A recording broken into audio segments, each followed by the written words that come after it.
seja muito bem-vindo ao canal AgroMais. Eu sou Simone Garcia e este é o De Olho no Clima. Aqui você fica por dentro das notícias climáticas e como elas podem interferir nas culturas agrícolas. Acompanhe o AgroMais nas redes sociais pelo @AgroMaisTV. Participe do nosso programa e você pode enviar dúvidas sobre o clima no nosso telefone da produção. Anota aí, é o 11 937 00 7883. E agora o De Olho no Clima traz a hora certa para você, né, Guilherme? Agora são 7 horas em ponto pelo horário de Brasília. E lá no Rio Grande do Sul, a situação ainda está bem complicada, viu? Há municípios que estão em estado de emergência devido à estiagem. Cissa Kramer tem mais detalhes sobre o assunto. Olha, a gente falar de estiagem, né, em pleno inverno aqui, ainda mais chegando próximo ao mês de setembro, que é um mês chuvoso no Rio Grande do Sul, é estranho, mas é a realidade enfrentada pelo Estado. São 15 municípios que ainda estão com o decreto em vigência, decreto em situação de emergência, por falta d'água, tanto para consumo humano como para os animais, né? Os reservatórios baixos, principalmente região norte e noroeste do estado, municípios lá como Fontoura Xavier, que estão em situação de emergência desde o início do ano, quando a gente teve, claro, uma situação de estiagem forte aqui no estado, impactou inclusive aí na safra do milho do Rio Grande do Sul, né? A soja, a gente teve a sorte ali, choveu em janeiro quando precisava chover, aí vamos colher uma safra recorde no estado. Mas esses municípios, por exemplo, Fontoura Xavier, ainda há necessidade de caminhão-pipa para levar a água para o interior do município, né? Então, uma situação ainda bem difícil aqui no estado. A gente já chegou a 133 municípios em situação de emergência. Agora, claro, um número bem mais reduzido, mas ainda assim, 15 municípios dos 497 enfrentam essa falta d'água. E aí, a gente conversando com meteorologistas do governo do estado, não há uma expectativa aí de grandes acumulados, viu? A gente pode ter uma chuva, principalmente agora no final de semana no Rio Grande do Sul, mas não deve ser aquela chuva volumosa que vai fazer a diferença. E o pior, a expectativa para o mês de setembro não será um mês de setembro chuvoso, como de costume aqui no estado. Será com déficit hídrico, então provavelmente a gente chegue ao final do ano para enfrentar novamente um período de seca, ainda com municípios em situação de emergência. Bombeiros lutam há uma semana contra um grande incêndio florestal que atinge 3 cidades no norte da Bahia. Os ventos fortes e a dificuldade de acesso atrapalham o combate às chamas. Segundo os moradores, o fogo já devastou 30 mil hectares de vegetação e parte da fauna nativa também foi afetada. O tempo seco faz com que as chamas se espalhem rapidamente.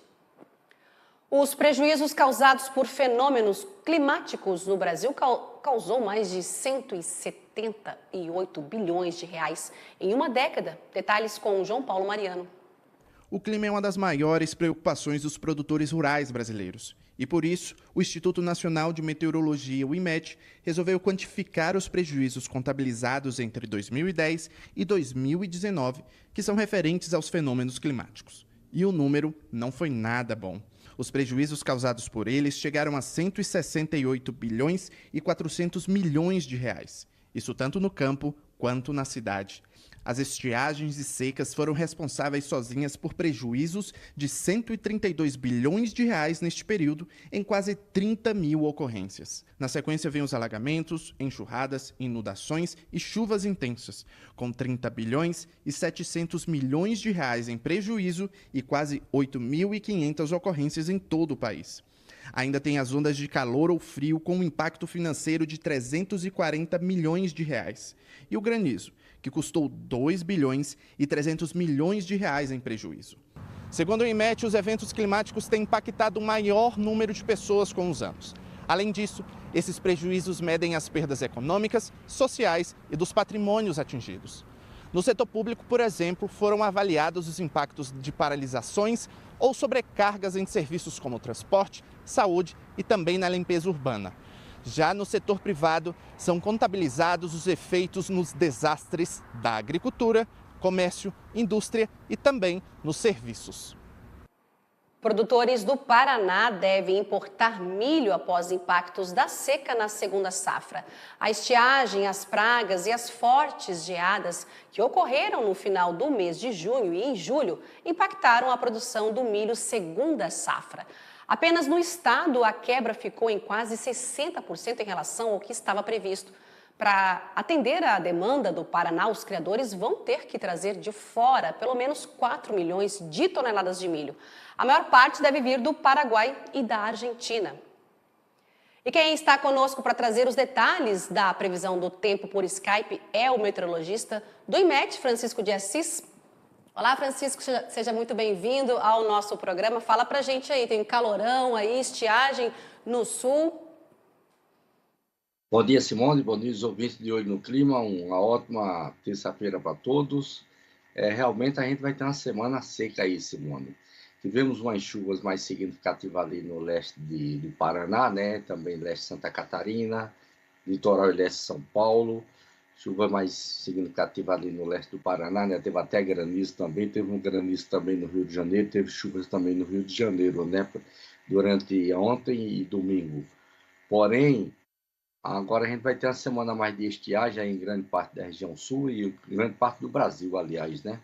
Só deve ter uma chegada de uma frente fria agora para trazer alguma chuva, para trazer chuva no final de semana lá para o Rio Grande do Sul, né? Lá para sexta-feira. Mas essa chuva vai pegar mais a parte sul, leste e centro do estado do Rio Grande do Sul, né? Na parte oeste vai pegar de maneira mais fraca e isolada, né?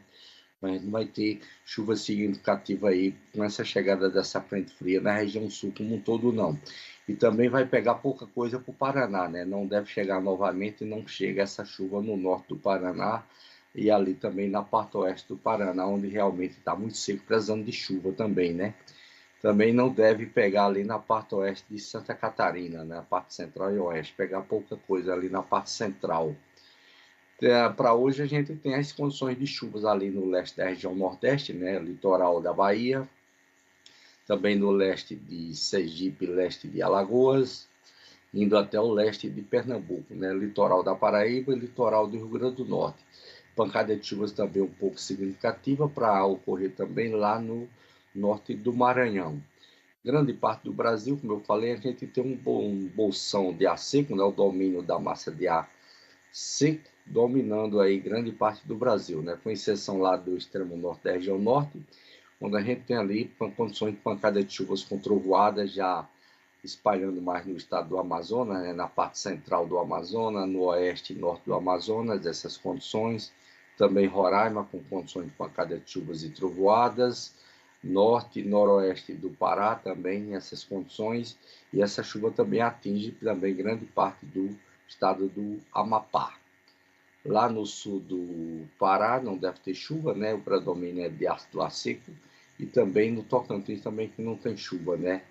E a gente tem aí para hoje à tarde, Simone, novamente as condições de baixa umidade do ar, pegando desde o Mato Grosso, Tocantins, Bahia, sul do Piauí, sul do Maranhão, Minas Gerais, Goiás, Mato Grosso do Sul, também São Paulo e também a parte norte e oeste do estado do Paraná.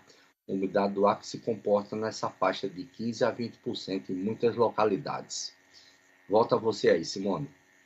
Ô Francisco, com essa estiagem a gente viu aí, lá no sul, são 15 municípios que estão em estado de emergência, como a gente viu, a Cissa trazendo essas informações para a gente.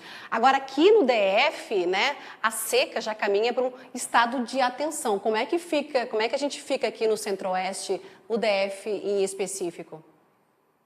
No DF como um todo, né, Simone, né, também está no período de estiagem, né, está dentro das condições, vamos dizer assim, o período normal de estiagem, porém, o que vem se agravando é a baixa umidade do ar, como eu falei, que está dominando muito na parte central do Brasil, né?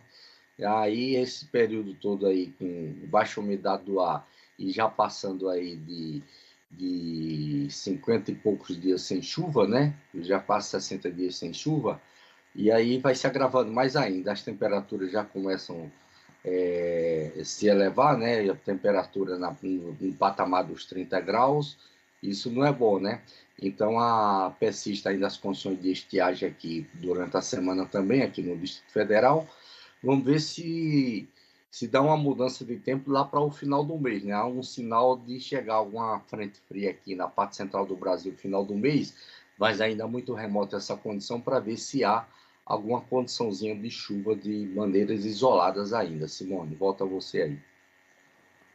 Chuvas isoladas, e ontem você trouxe aqui pra gente, né, que essa previsão é mais pro final do mês, né, que vem mais chuva boa, não esse chuvisco aí, né, Francisco? Exatamente, né? Uma condição ainda, mas está remota de ter essas chuvas isoladas ainda para o final do mês. Essa condição de uma chegada de uma frente fria chegando aqui no Goiás, podendo acarretar essa mudança no tempo, né? Mas aí ainda vai depender muito ainda das condições do vento, se vai fazer com que haja uma melhor convergência de umidade, transportando essa umidade ali da região da Amazônia, descendo pelo centro-oeste, para aumentar a formação de nuvens ou não aqui na região. Também em termos de temperatura hoje, né, Simone, né, a temperatura já está um pouco elevada, né? Por exemplo, em Curitiba, hoje a menor temperatura foi 11 graus, agora pela manhã, né? São Paulo foi 15 graus. Aliás, São Paulo foi 13,5 graus. 15 graus já foi em Porto Alegre, já mais elevado na temperatura em Porto Alegre, né? Aqui em Brasília também já é elevada, né? Foi 17,5 graus aqui em Brasília. E Belo Horizonte foi 13 graus. Lá em Bom Jesus da Serra, em Santa Catarina, né? Com um local de temperatura muito baixa, né? A menor temperatura foi 9,9 graus. Então, a gente vê que já está um domínio do ar mais quente, né, dominando lá na região sul do Brasil como um todo, devendo permanecer durante toda a semana. Volta a você, Simone. Francisco, a gente tem perguntas aqui, tá? A previsão do tempo, estão querendo saber lá para Porto Seguro, né, na Bahia, que é o Brian Rodrigues, de Curitiba também, no Paraná, quer saber se vai dar para pegar uma praia. Lá no Paraná a chuva já passou, né? A chuva foi até ontem, né? Já a gente vai ter agora do resto da semana praticamente sem chuva, né? Temperaturas um pouco elevadas, como eu falei, né? Já pode pegar praia sim. E lá em Porto Seguro, a gente tem chuvas em área isolada, mas são pouca coisa. São chuvas que não perturba essa condição, né? São chuvas passageiras que acontecem, né? Mais no decorrer agora pela manhã, alguma chuva isolada e depois voltando a chover já no decorrer da noite. Mas são chuvas rápidas e passageiras que não demora também. Volta a você. Tá certo, Francisco de Assis, muito obrigada pela sua participação aqui no De Olho no Clima. Um bom dia para você e bom trabalho, Francisco. Bom dia, Simone, bom dia a todos os ouvintes de Olho no Clima. E lembrando que vocês podem enviar dúvidas sobre o clima para o nosso telefone da nossa produção, que é o 11 993 700 7883, viu? Os russos estão criando nuvens artificiais para fazer chover lá na região da Sibéria. É uma tentativa de conter a forte onda de calor que tem causado uma série de incêndios. Mais de 7 milhões de hectares já foram destruídos pelo fogo na Sibéria. Agora são 7 horas e 13 minutos pelo horário de Brasília.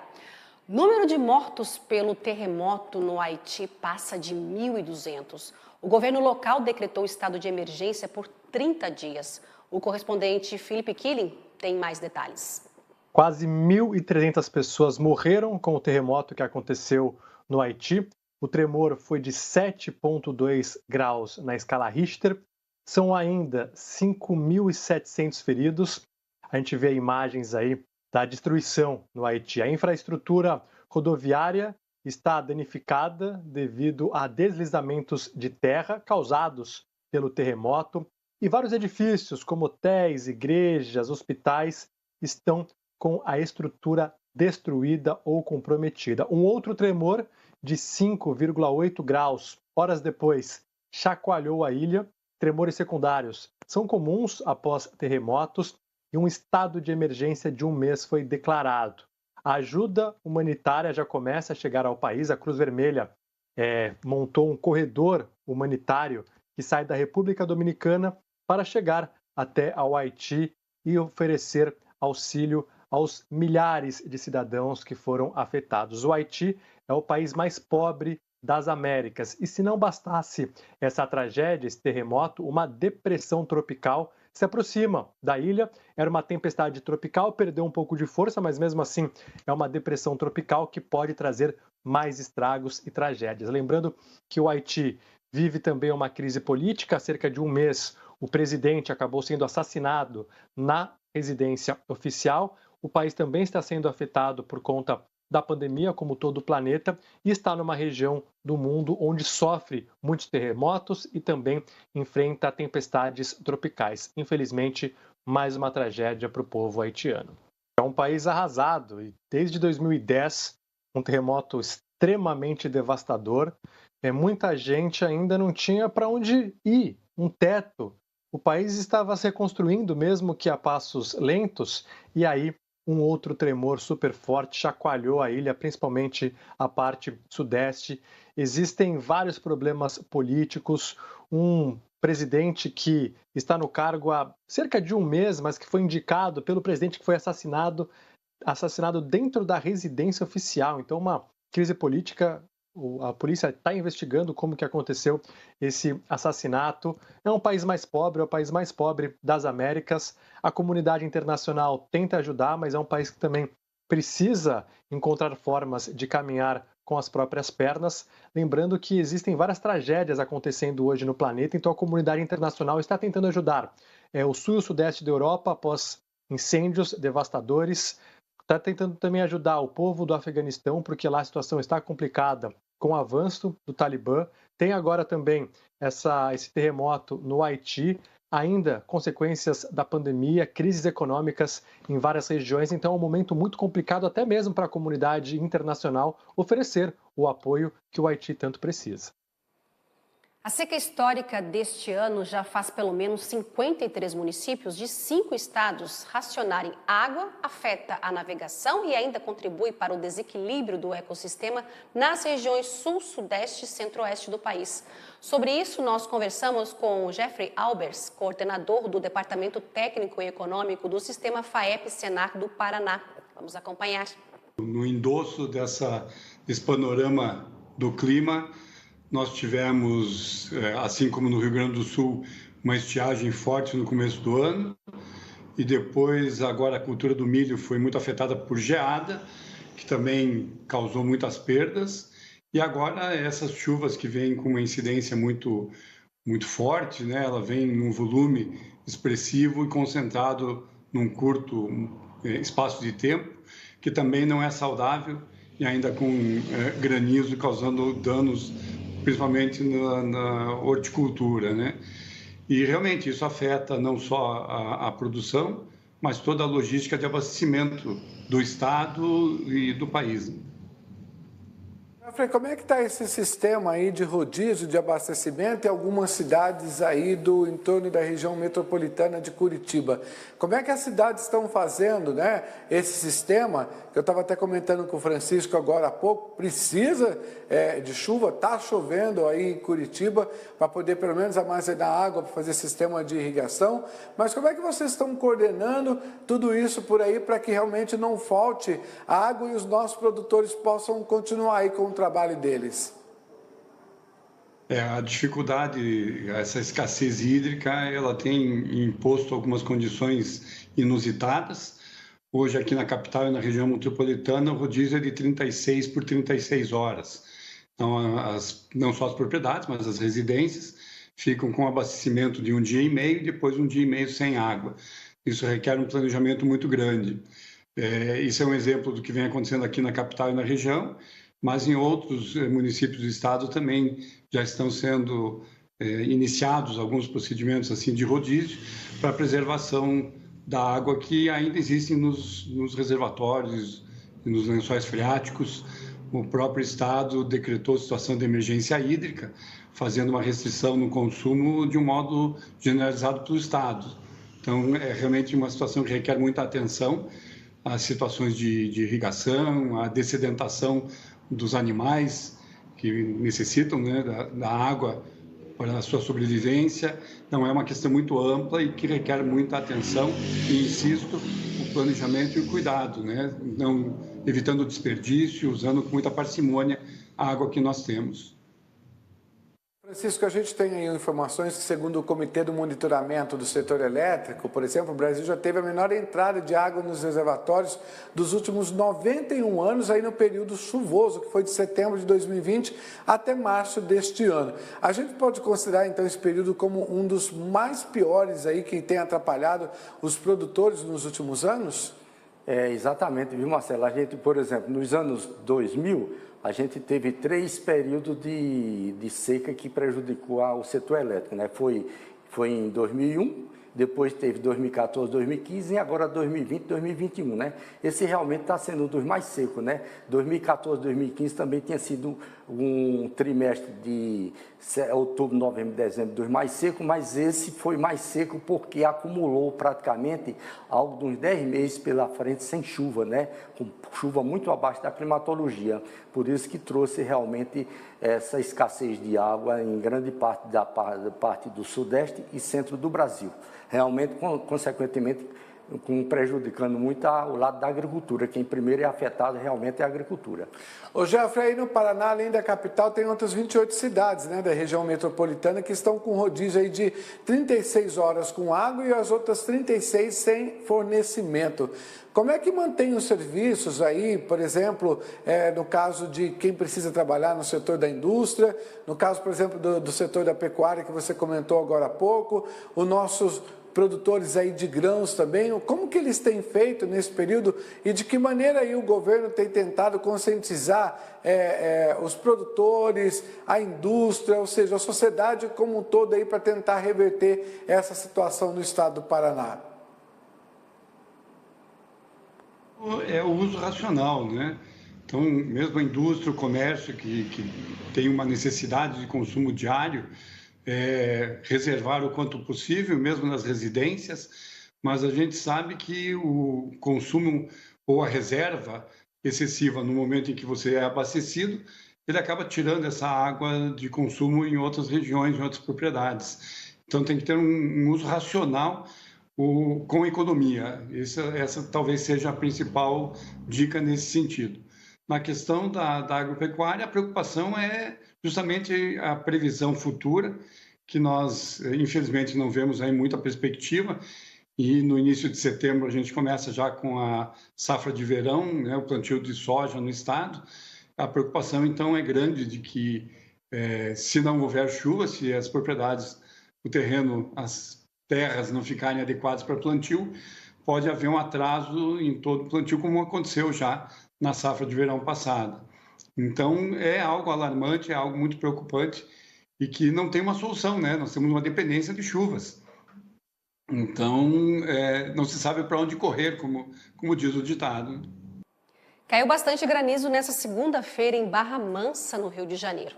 Olha só a força das pedras de gelo, gente. E eram bem grandes, viu?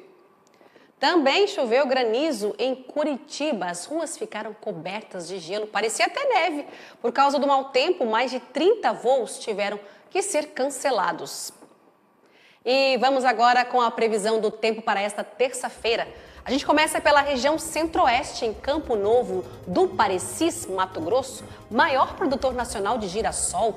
O dia por lá vai ser de céu aberto. No município, onde também se destacam a produção de soja, milho, algodão, sorgo e amendoim, a temperatura mínima prevista é de 20 graus e a máxima deve chegar a 37 graus.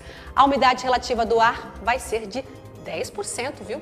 Aqui no nosso telão, Porto Velho, Rondônia, mínima de 23, máxima de 35 graus, temperatura mínima, unidade mínima, 30%. Cáceres, Mato Grosso, mínima de 21, máxima de 40 graus, calorão por lá, viu? Mínima de umidade mínima, 10%. São Félix do Xingu, Pará, mínima de 21, máxima de 38 graus, umidade mínima 10%, tudo 10%, ó, muita água por aí, viu, gente? E agora vamos para outras 4 cidades. A previsão de chuva para esta terça-feira em Manaus, capital do Amazonas. A 7ª cidade mais populosa do Brasil se destaca na produção de mandioca. Por lá, a mínima esperada é de 24 graus e a máxima de 33 graus. A umidade do ar deve ficar acima dos 50%.